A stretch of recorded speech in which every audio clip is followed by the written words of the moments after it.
Naisa po yun, siya po yung patay doon. Hanggang ngayon po, hindi kami magpapaniwala.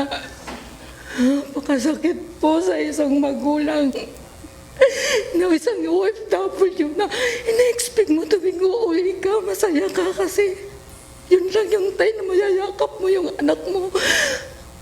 Ayan po sa amin ang pinakamasaya, pero itong pag-uwi ko po, hindi ko po ito inaasahan. Matinding paghihinagpis at pangungulila ang nadarama ni Aling Lynn, isang overseas Filipino workers at ina ng estudyanteng nasawi sa operasyon laban sa New People's Army o NPA sa Sitio Mamara, Barangay Cabacao, Abra de Ilog, Occidental Mindoro noong January 1. Aniya, hindi ito ang inaasahan niya sa kanyang pag-uwi sa bansa.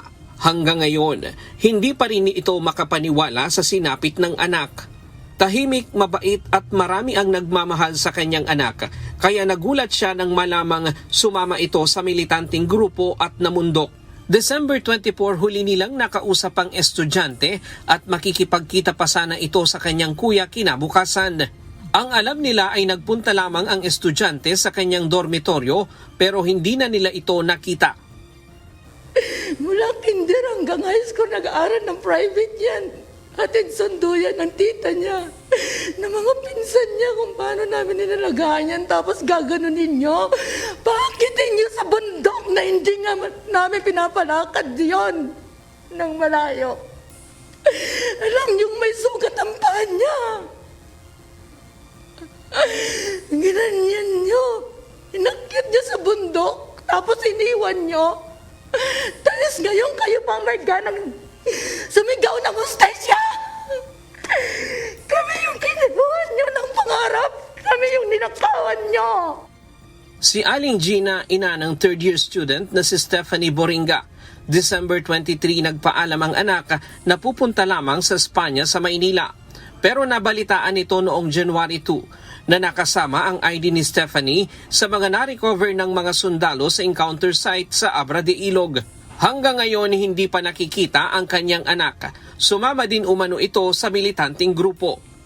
Wala po akong idea, wala po akong update kung ano pong nangyari kasi missing pa po siya.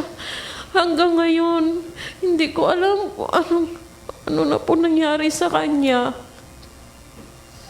Ang bait-bait ng batang yun, matalino, may pangarap sa buhay.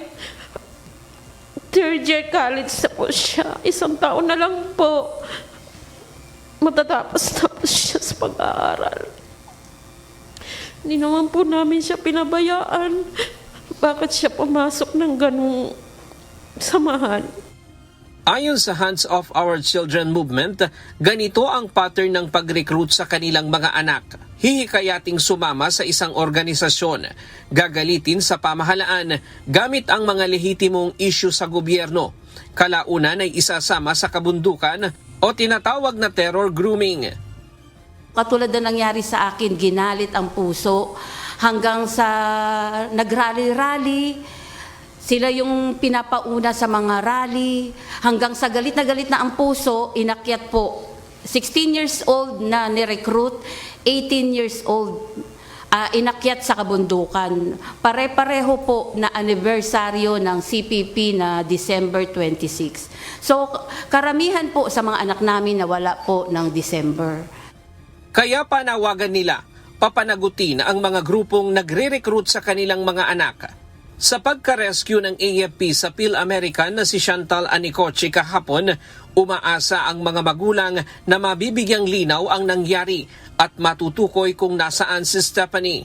Ayon sa Philippine Army, prioridad nila ngayon ang kalusugan ni Chantal at sumasailalim na ito sa psychosocial intervention dahil sa trauma sa nangyari. Dahil alam natin na galing siya, yung experience niya during the combat operations during the encounter ay nandoon pa, may contagion siya. So yun lang muna yung ating priority sa ngayon. Yung kanyang kalusugan muna ang tinitingnan natin.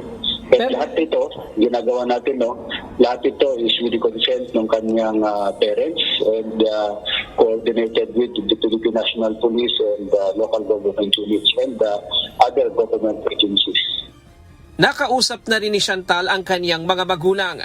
Natagpuan si Chantal ng mga sundalo ng 203rd Infantry Brigade kahapon ng hapon sa isang butas na pinagtaguan nito sa layong 500 meters lamang mula sa encounter site.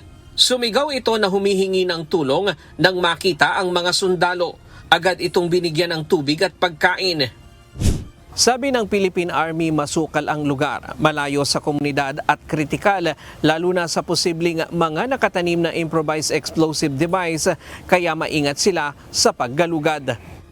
Si Chantal Anicoche ay isang 24 anyos na Pilipina-American at nagtapos ng Bachelor of Science in Psychology sa University of Maryland sa Estados Unidos. Ryan Lacanlale, UNTV News and Rescue. Diyos ang aming sandigan, serbisyo publiko ang aming pinahahalagahan.